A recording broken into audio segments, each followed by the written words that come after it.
가난해서 먹고 사는 것 자체가 힘들었습니다. 그래서 초등학교에 가면 학교에서 보시는 것들인지 모르는데 시골 사교를 하면서 빵도 주고 또 옥수수 가루로 죽도 주고 우유도 주고 그걸 이렇게 이제 했는데 그것이 가난했으니까 그 집에서 먹는 거하고는 비교할 수 없이 맛있었죠. 이제 학교 갈 때마다 가방에다가 꼭 그 대접 하나 하고 숟가락 꼭 가지고 다녔죠.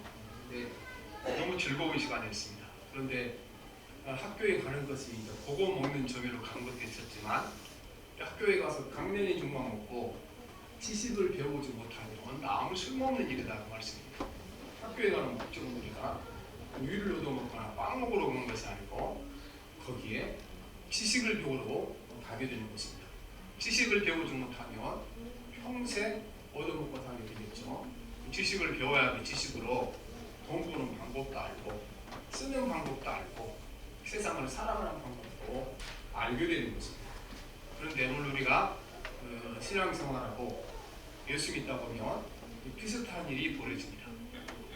많은 사람들이 예수님께 이제 나와서 병을 고침을 받고 또 가난한 자리 구해지기도 하고 많은 문제를 해결받기도 하고 예수님께서 그 인간의 육신의 필요를 다 채워주셨죠. 배고픈 자에게 빵을 주시고 채워주셨습니다.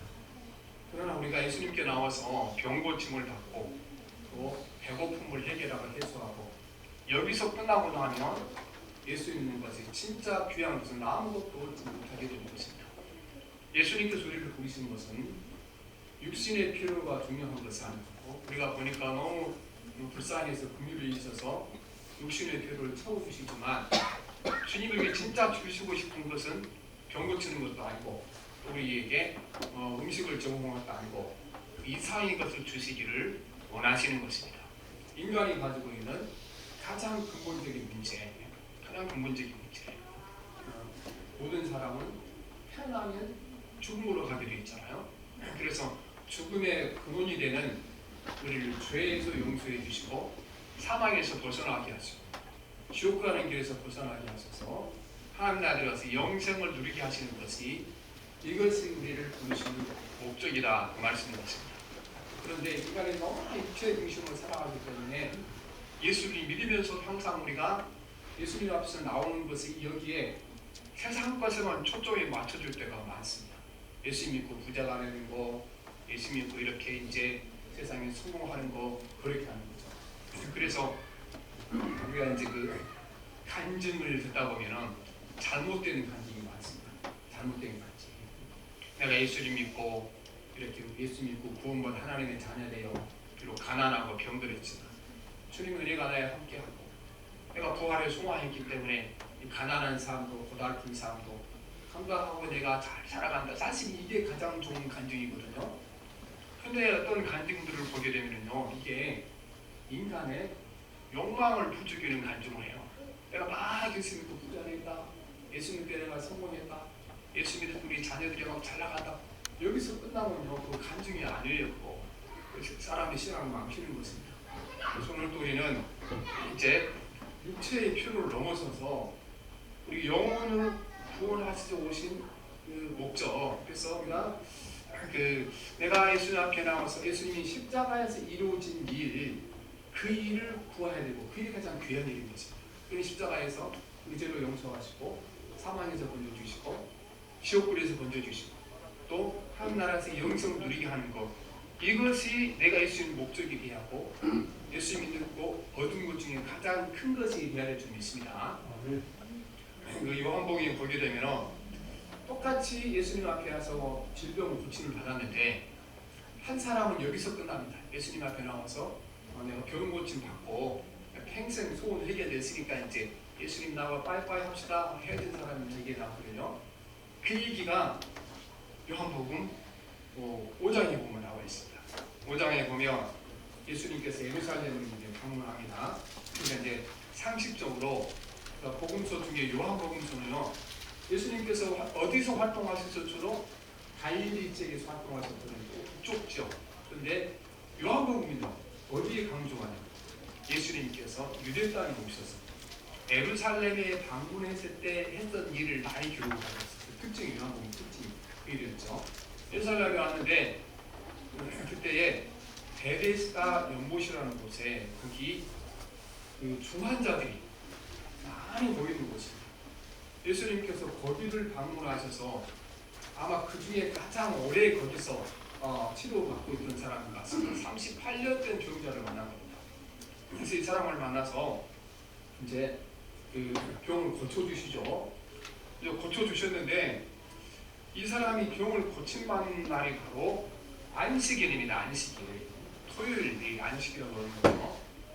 그리고 이것 때문에 이제 그 유대 종교 지도자들, 뭐 제사장, 뭐 장로, 그다음에 바리새파 이런 사람들이 그 율법을 어기고 이 병을 고쳤다. 그래서 이제 병 고친 사람을 찾는 겁니다.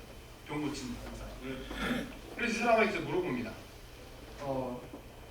니를 병 고쳐준 사람이 누구냐 그럴 때는 병 고침을 받았다면 누군지 모르겠어 그랬더니 네가 병 고친 그날이 안식이기 때문에 널 병을 고친 사람은 반드시 안식일을 범한 것에 대한 벌을 받아야 됩니다. 이렇게 그 사람들이 이제 협박을 합니다. 이 사람은.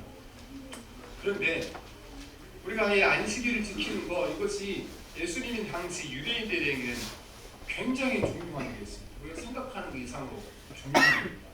그래서 우리는 그 안식일을 지키지 않게 되면은 때로는 뭐 이렇게 많이 불안할 수도 있잖아요. 안식일을 안 지켰는데 혹시 하나님이 나한테 벌 주신 거 아닌가 그런 뭐 불안했죠. 그런데 구약 시대에는요 안식일을 지키지 않으면 하나님이 벌을 주신 것이 아니고 사람이 직접 벌을 줬어요. 종교 지도자들이 또 모든 사람은 벌을 받았습니다. 그러면은 안식일을 지키지 않는 사람에게 무슨 벌을 줬습니까? 최고의 벌을 준 겁니다. 출애굽기 35장 2절을 보면 안식일을 지키지 않았다는 사람이 받을 벌을 말하는데요. 출애굽기 35장 2절 엿새 동안은 일하고 일곱째 날은 너희를 위한 거룩한 날이니 여호와께 엄숙한 안식일이라. 누구든지 이날에 일하는 자는 죽일지니라 했죠. 하나님이 죽인 것이 아니라 누구도 죽이라 그러니까 사람이 죽이라는 거예요. 사람들로 이렇게 죽임을 당하니까 이 안식일을 지키는 것, 어기는 것이 얼마나 큰 죄입니까? 그래서 사람들이 안식일을 이제 지키지 않은 사람을 벌을 줬다는 겁니다. 그런데 이 안식일이 너무 중요하니까 이제 사람들이 기준을 정해야 돼요. 도대체 그러니까 안식일도 일어나서 뭐 세수도 해야 되고 또 갈아입어야 되고 그래야 되잖아요. 그러니까 그러면은 일하지 말라 그랬는데 어디까지가 일이고 어디까지 일이 아니냐 이 기준을 사람들이 정했다고 합니다. 기준. 그래서 이제 이 기준에 대한 말씀이 성경에도 나와 있는데요. 사도행전 1장 12절에 보면 이런 말씀이 있어요. 제자들이 감람원이라는 산으로부터 예루살렘에 돌아오니 이 산은 예루살렘에서 가까워 안식일에 가기 알맞은 길이라. 감람원에서 예루살렘까지 하는 이 길을 설명하기를 안식일에 가기 알맞은 길이다 이렇게 말씀하시거든요. 이게 무슨 뜻입니까? 이 사람들이 정해놓은 거예요. 안식일 날 쉽게 말해서 4km 이상 걸으면 그건 일하는 것이니까 되는 거고 4km 이하 걸으면 그거는 일이 아니고 그냥 일상생활이니까 저희가 이렇게 정해놓은 겁니다. 그러면 감람산에서 예루살렘으로 도는 그 길이가 이렇게 이제 원래 유대인들이 정해놓은 기준을 넘어서지 않는다 그 말을 기록하기를 안식일에 가기 알맞은 길이라 이렇게 정해놓은 겁니다. 그 사람들은 그래서 이제 안식일이 어떤 것이 일인가 예수님 제자들이 이제 밀리삭을 부려 먹었잖아요. 그 죄라고 그랬어요. 그 사람들이. 왜냐하면은 밀리삭을 땄으니까는 추수가 되는 거, 소금을 비겼으니까 타작이 되는 것이니까 죄다 그래서 이제 한 거죠. 이만큼 이 안식일을 범한 것에 대해 크게 이 사람들이 그 죄로 크게 보았습니다. 그래서 예수님은 이제 이 안식일을 범한 그러니까 병을 고쳐준 것이 치료 행위니까 안식을 범했다 그래서 예수님은 이제 잡아다가 벌을 주려 하는 건데 이 과정에서 보면요 38년 된 병을 고침받았는데 이 고침받은 사람이 예수님께서 자기 병을 고쳐주었다는 그 감사하는 마음이 전혀 없어요. 전혀 없고 예수님 편에 선 것이 아니고 지금 예수님을 이렇게 잡아서 벌을 주려 하는 그 당시 종교 권력자에게 붙습니다. 왜냐하면 종교 권력자에게 붙어야 자기가 땅에 살아가는 동안 땅에서 얻은 이익이 많기 때문에 이 사람이 그렇게 한 것입니다. 이 사람이 와서 이제 묻습니다. 너 병 고치는 날에 안식일인데 누가 네 병을 고쳐줘? 그 사람 잡아다가 안식일을 범하게 돼 벌을 줘야 한다 이렇게 합니다. 근데 잠시 후에 예수님 오셔서 내가 너의 병을 고쳐줘. 그리고 앞으로 더 병이 심해지지 않도록 죄짓지 마라. 그러니까 이 사람이 그 병은 어디서 온 겁니까? 이 사람의 병은 하나님께 지은 죄에 대한 징계로 병이 왔죠. 이렇게 말합니다. 그런데 그러면 이제 어떻게 해야 되겠습니까? 방금 그 유대 종교 지도자들이 지금 선생님을 잡으러 왔습니다. 그러니까 살짝 몰래 빠져나가서 이렇게 해야 되고 오는 것도 아니에요. 이 사람들이 알고 있는 거잖아요. 지금 예수님 잡아다가 벌 주러 가는 거예요. 근데 이 사람이 어떻게 행동하냐 그러면요. 이 사람이 이제 예수님 따라하자마자 뚝딱같이 그 제사장들을 달려가요. 장로들을 달려가서 뭐라 그러냐 그러면은 내를 고쳐준 사람이 예수인데 저기 좀 있다 잡아가라 이렇게 한 거예요. 사람이 이런 고약한 사람이 어디 있습니까? 그런데 왜 이 사람이 이렇게 행동했을까요? 그 사람이 예수님 편에 서게 되면요 손해볼 일이 너무 많습니다. 예수님 편에 선 사람들은 이제 출교한다는 이렇게 선포를 해놨죠. 출교가 뭐냐면요 요즘 우리로 말하면 교회에서 쫓겨난 거예요. 근데 우리나라에서는 뭐 교회에서 쫓겨난 건 별 문제 아니죠. 우리나라에는 지금 우리 한국 교회도 교회에서 실수를 많이 하고 죄를 많이 짓게 되면 이제 출교한다. 징계 법이 다 있어. 우리 헌법에 있어요. 근데 이게 소용없어요. 이게 왜 소용없냐 하니까 이쪽 교회에서 큰 잘못을 저질러서 출교시키려면요 다른 교회 목사님들 어서 오십시오 붙잡아 버리니까 아무 소용없는 거예요. 근데 그때 당시 유대인들은요 철저하게 지켰어요. 그리고 그 유대인들 가운데 그때는 하나님을 안 섬기는 사람이 아무도 없었잖아요. 모두 다 세상을 가야 되는데 한 번 출교당하면요 그 사회에서 영원으로 왕따 물건도 어디가 사지 못하고 사업도 하지 못하고 어디 사업장에 가서 직장에 가지 못하고 완전히 사회부터 경미됩니다. 그 사람이 예수님 편에 서게 되면 너무나 그 손에 있기 때문에 38년 된명에도 고쳐주었지만 예수님 편에 선 것이 아니고 예수님을 반대하는 사람 편에 이 사람이 서게 된 것입니다. 결국 그 사람은 그래서 병 고침을 받았지만 주님께서 주신 진짜 큰 은혜의 사람이 받지 못했죠. 그 사람들이 무서워서 예수님을 멀리하고 또 내가 예수님께로부터 병 고침을 받았지만 나는 예수님 편이 아니라 당신들 편입니다 이렇게 하면서 예수님을 잽싸게 신고한 것 아니겠습니까? 이렇게 해서 그는 정말 예수님이 주고 싶어하는 귀한 선물을 받지 못하고 예수를 구주로 믿고 죄사함 받고 하나님의 자녀되는 복을 받지 못하다고 말씀하셨습니다. 우리는 그런데 우리가 살아가다 보면 이렇게 하기가 쉽습니다. 우리가 그래서 근데 성경에 보면요 이 사람은 그렇게 한 게 아니에요.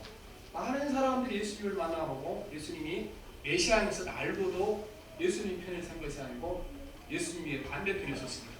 그 이유가 어디입니까? 다 출교가 두려워서 그런 것입니다. 출교가. 요한복음 12장 42절에 보면 이제 똑같은 말씀이 나와요. 관리 중에도 그를 믿는 자가 많대. 바리새인들 때문에 드러나게 말하지 못하니 이는 출교를 당할까 두려워합니다. 그렇게 하죠.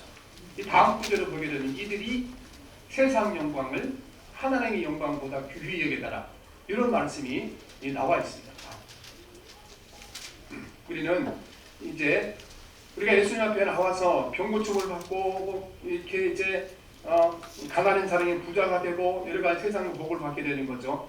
우리는 그 이상으로 나가야지. 거기서 끝나고 나면 예수님 의미가 아무것도 없다고 말씀드렸습니다. 근데 우리가 오늘 살아가다 보게 되면 우리는 이제 내가 예수 믿고 이제 복 받은 걸 자랑하게 되는 거. 여러분 우리가 밖에 나가서 진짜 그거 자랑하게 해주세요. 내가 예수님 십자가의 보혈을 풀어 죄 용서받아 내가 이제 사망에서 벗어나서 지옥불에서만 하나님의 자녀 됐다. 제가 보니 이거 별로 자랑 안 해요. 베개 보고 뭘 자랑합니까? 아유 내가 막 철학에도 막 했더니 사업이 막 망하게 하나님 큰 은혜 주셔서 내가 좀 이렇게 사업이 잘 됐나?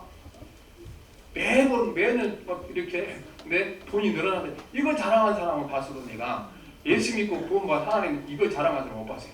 그러면 어떻습니까? 우리가 이 38년 된 병자가 받고 하여튼 육체적인 거기에 만족한 거라. 이게 관리들이 예수님이 메시아인 것도 알고 그분 따르면 구원받은 줄 알았지만 세상 것 잃어버릴까 두려워서 어떻게 해요?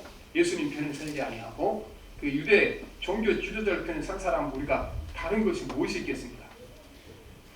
그런데 우리는 이제 오늘 그 읽은 요한복음 9장에 보면 똑같이 병 치료를 받았지만요, 이 사람은 병 고침을 받는 데 만족하지 않습니다. 예수 그리스도가 메시아임을 알고 그분에게 자기 삶 전부를 바쳐서 충성하는 모습을 볼 수가 있는 것입니다. 예수님께서 요한복음 9장에 보면 태어날 때부터 장님인 사람을 만나셨습니다. 그리고 이제 그 흙을 침으로 반죽하여서 눈에다 발라주고 실로와 못에다 씻으라. 씻었더니 이제 이 사람 눈이 밝아졌습니다. 그런데 이날도 역시 안식일이에요. 안식일. 9장 14절에 보면 예수께서 진흙을 이겨 눈을 뜨게 하신 날은 안식일이다.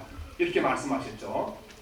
그런데 이 사람이요, 병고침을 받은 다음에 사람들이 간증하고 돌아다니는 겁니다. 내가 예수님을 만났는데 내 눈에 흙을 발라주시고 실로와 목가이가 씻으라 했더니 내 눈이 떠졌다. 그리고 사람들에게 사방에 자랑하라고 다닌 겁니다. 그 말씀이 오늘 말씀 9절 10절에 있는 봅시다. 9절과 10절 시작. 어떤 사람은 그 사람이라며 어떤 사람은 아니라 그와 비슷하다거늘 자기가 말은 내가 그러하니 그들은 묻되 그러면 내 눈이 어떻게 떠졌느냐. 대답하되 예수가 하는 그 사람이 진흙을 이겨 내 눈에 바르고 나더러 실로 하니까 씻으라 한게 가서 씻었더니 보게 되었더라. 이 소문이 나니까 또 바리새인들이 와서 이제 추궁한 겁니다. 네 병 고친 날이 이제 바로 안식일이다. 그래서 네 병을 고쳐준 사람은 이제 죄인이다. 왜냐하면은 안식일을 범했으니까 죄인이다. 이렇게 이 사람을 이제 막 협박하기 시작한 것입니다. 그러나 이 사람은 예수님께서 나의 병 고쳐준 것이 확실하다. 그 사람들은 담대히 말하죠. 난 예수님께로부터 병 고침을 받았다. 15절에 보면 그러므로 바리새인들도 그가 어떻게 보게 되는지를 모르니 이르되 그 사람이 진흙을 내 눈에 바르며 내가 씻고 보라니라 하니 이렇게 말씀합니다. 그 다음에 이제 이 바리새인들이 본격적으로 추궁이 시작합니다. 이 병을 고쳐준 사람은 죄인이기 때문에 반드시 안식일을 범한 것에 대한 벌을 받아야 한다. 이렇게 사람이 나온 겁니다. 그런데 이 바리새인들이 이제 또 확실한 증거를 잡기 위해서 이제 부모를 찾아갑니다. 부모를 찾아가서 진짜 네 아들이 예수님이 눈을 뜨게 해줬냐 묻습니다. 그런데요, 얼마나 고마운 일이에요. 태어날 때부터 장님인데 그 아들을 눈을 뜨게 해줬으니 얼마나 고마운 일이에요.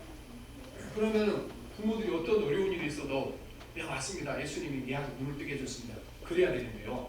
이 부모도 그것을 이제 거부합니다. 예수님께서 자기 아들 눈을 뜨겠다는 사실을 거부합니다. 왜 거부합니까? 오늘 22절에 보면 나왔거든요. 22절 봅시다. 시작. 그 부모가 이렇게 말한 것은 이미 유대인들이 누구든지 예수를 그리스도의 신뢰하는 자는 출교하기로 결의하였으므로 그들을 무서워합니다. 그랬죠. 그래서 사람으로부터 받은 벌이 무서워서 자기 아들을 고쳐주신 예수님께 감사의 표현은커녕 나 누가 고쳐주는지 모르겠다. 본인에게 물어봐라. 이렇게 나오는 겁니다. 그래서 우리가 예수님께 이렇게 은혜를 받고 나지만요, 실제적으로 예수 믿는 것이 육체적으로 소멸을 보게 될 때, 세상적으로 소멸을 보게 될 때, 그때 우리가 예수님을 구주로 인정하는 거 얼마나 어려운 일인가 우리가 이렇게 해서 볼 수가 있는 것입니다. 그래서 이제 이 사람들이 첫 번째 아들한테 물어봤다가 확인하고 두 번째 부모에게 찾아왔는 부모가 나는 모르니까 본인한테 물어보세요. 이러니까 이제 두 번째 물어본 겁니다. 어중으로 말하면 예수님께서 이제 예수님을 잡아들이고 그 증인을 두 번째 검찰에 부른 거하고 똑같은 것이죠. 그런데 두 번째 부름을 받았는데 이 사람이 담대하게 얘기합니다. 담대하게 나는 예수를 통하여 이 병을 고침받았다 합니다. 그 얘기가 그 24절 25절에 있습니다. 오늘 말씀 24절 25절을 봅시다. 시작. 이에 그들이 명의했던 사람을 두 번째 불러주되 너는 하나님께 영광을 돌리라. 우리는 이 사람이 죄인인줄 안다. 대답하되 그가 죄인인지 내가 알지 못하나 한 가지 아는 것은 내가 명의로 있다가 지금 보는 그것이니라 말하는 겁니다. 이 사람들에게 너무 담대하게 나오죠. 이 눈을 고쳐진 사람은 죄인이다. 왜냐하면 안식일 날 병을 고쳤으니까 안식일을 범한 죄인이다. 구약 성경에 안식일 날 일을 하면 어떻게 했다고 했습니까? 죽일 죄니라 그렇게 한 거죠. 죽일 죄를 진 거죠, 예수님이. 그런데 이 사람이 담대하게 말하기를 그 사람이 죄인지 아니다는 모르겠으나 한 가지 확실한 것은 그분이 내 눈을 뜨게 하셨다. 그 뒤에 말하기를 내가 배운 곳이 없어서 모르지만 당신들은 나보다 많이 배웠지 않냐. 내 이 부족한 상식을 생각했을 때 하나님께서는 죄인들의 말을 들어주지 않는다고 알고 있다. 그런데 지금까지 세상에 이제 태어날 때부터 장님이 됐다가 그 눈을 띄워줬다고 의사는 내가 본 적도 없고 들어본 적도 없다. 어떻게 죄인이면 그 기도를 들고 하나님께서 내 눈을 뜨게 했겠냐 대답없이 이렇게 한 거예요, 이 사람들이. 근데 이 사람들이 배운 것도 없는 이렇게 눈이 어두워 살던 사람들이 그 시대에 가장 이렇게 공부를 많이 한 사람, 지식인들, 신학자들 이렇게 대하니까 화가 잔뜩 나죠. 그러니까 이제 거기에 예수 그리스도가 죄인이기 때문에 다시 그 사람 얘기하는 겁니다. 그리고 화가 나서 이제 이 사람들이 이 사람을 진짜 출교를 시킨 겁니다. 너는 오늘부터는 출교다. 회당에 가서 예배드리지 못한다. 그래서 사회적으로 완전히 고립되었죠. 요즘은 하면 이제 그 은행에 가서 겨자도 만들지 못하고 어디 가서 물건도 뭐 생산을 안 팔아. 사람한테 얼마나 독한 거래요. 출교를 당한 겁니다. 그런데 예수님께서 이 소식을 들은 거예요. 이렇게 예수님께서 병을 고쳐줬다는 사실을 인정하다가 출교를 당한다. 근데 예수님이 이 사람을 위로하기 위하여 찾아오십니다. 위로하기 찾아와 이 사람을. 찾아와서 이제 예수님과 태어났을 때부터 장님으로 태어났다 눈을 뜬 사람, 이 사람과 대화가 나오는데 그 대화 내용이 감동적이고 은혜가 충만한 말씀이죠. 그 대화 내용이 그러니까 이 눈을 뜬 사람 출교당한 후에 예수님과 만나서 예수님과 이 사람이 대화를 나누는데 그 대화 내용이 요한복음 9장 35절 38절에 나와 있습니다. 우리 함께 봅시다. 35절부터 38절까지 어떻게 뒤에 봅시다. 시작. 예수께서 그들이 한 사람을 쫓아냈다는 말을 들으셨더니 그를 만나서 이르시되 내가 인자를 믿느냐. 대답하여 이르되 주여 그가 누구시니까 내가 믿고자 하나이다. 예수께서 이르시되 내가 그를 보았거니와 지금 너가 말하는 자가 그이니라. 이르되 주여 내가 믿나이다 하고 절하는지라. 예수께서 이르시되 세상을 심판으로 세상에 왔으니 보지 못하는 자들은 보게 하고 보는 자들은 맹인에게 하게 하려 하시니 그렇죠. 그래서 만나서 이제 위로하고 했더니 예수님께서 말씀하시기를 그가 누구입니까? 내가 믿겠습니다. 내가 바로 그다 그러자 내가 당신이 메시아이시니 믿습니다. 믿겠습니다. 그리고 나오는 겁니다. 결국은 이 사람은 이제 육신의 눈만 뜬 것이 아니고 그는 영혼의 눈이 함께 뜨이게 되겠습니다. 그래서 그 많은 사람들이 예수 믿고 예수님이 병 고쳐줬다 이 사실을 인정하게 되면은 출교로 고통을 당하니까 다 그거를 인정하기를 거절했잖아요. 반대편에서 많은 사람이 서게 되고. 그런데 이 사람은 어떻습니까? 모든 세상의 어떤 그 소매를 감수하고 그는 끝까지 자기 병을 고쳐주신 예수님 편에 서서 그를 결국 그가 구주인 것을 발견하고 깨닫게 되는 것입니다. 우리가 이제 알 것은 성경에 보면 병을 고쳐준 이야기 많잖아요. 구약 성경에도 많고 신약 성경에도 많고 그러는데 병 고침 받는 한 사람의 병 고친 이야기가요. 그 기록이 가장 길게 기록된 것이 바로 요한복음 9장이에요. 요한복음이 사실은 9장 1장부터 41절까지 가요. 한 사람 병 고친 사람 얘기 나온 거예요. 왜 그렇습니까? 이 사람이 병 고침을 받고 난 다음에 그 뒤에 어떻게 예수님께 다가갔고 그로 말미암아 구원 받았는가 우리에게 알려주시기 위하여 그렇습니다.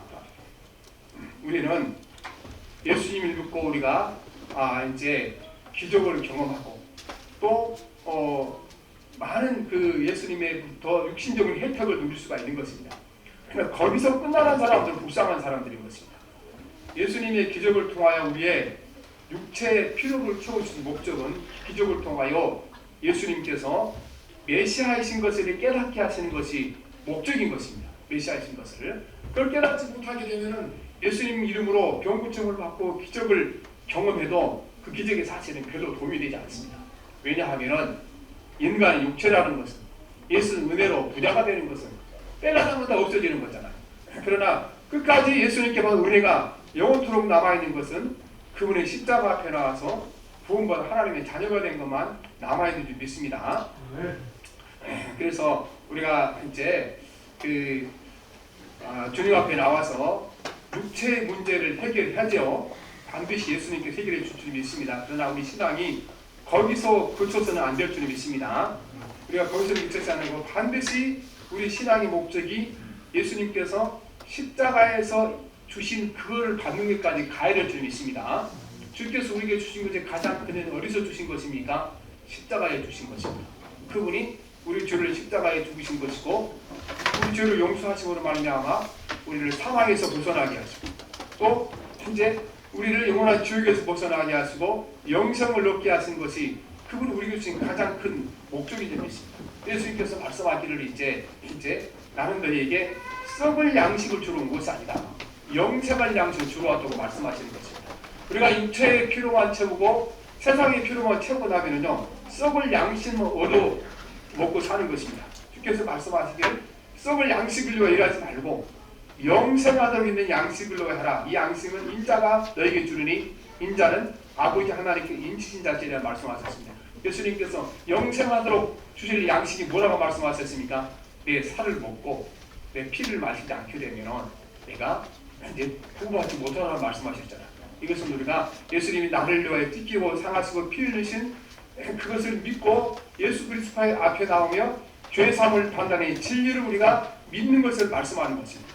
오늘 그래서 이 장님일 때 눈을 뜬 사람처럼 오늘은 내가 당신을 믿겠습니다. 나를 위하여 십자가에 죽으시고 내 죄를 용서하시고 나를 사망에서 건져 주시고 영생을 얻게 하신 주님의 그 능력을 믿고 주님을 의지하겠습니다.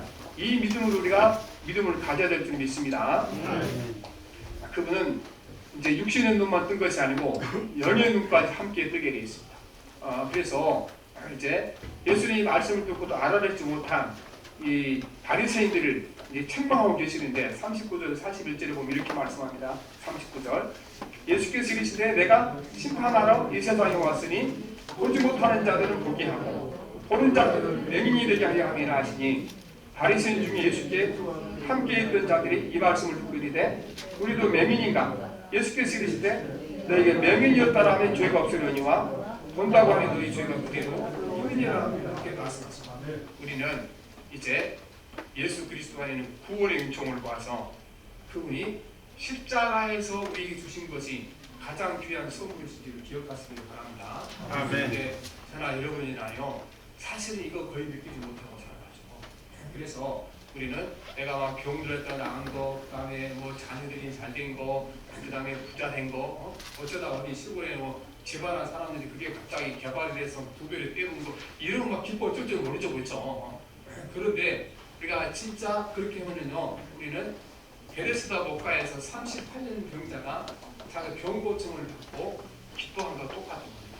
자기 병을 고쳐주신 예수 그리스도가 얼마나 귀한 분인가를 깨닫지 못하는 것이고 예수 그리스도한테 진짜 얻어야 할 것은 육체의 병을 고친 것이 아니고 영혼이 구원받는 것이 귀하다는 사실을 깨닫지 못하면서 그치는 줄 믿습니다. 이거는요 성령이 함께하면 깨닫지 못하게 되는 것입니다.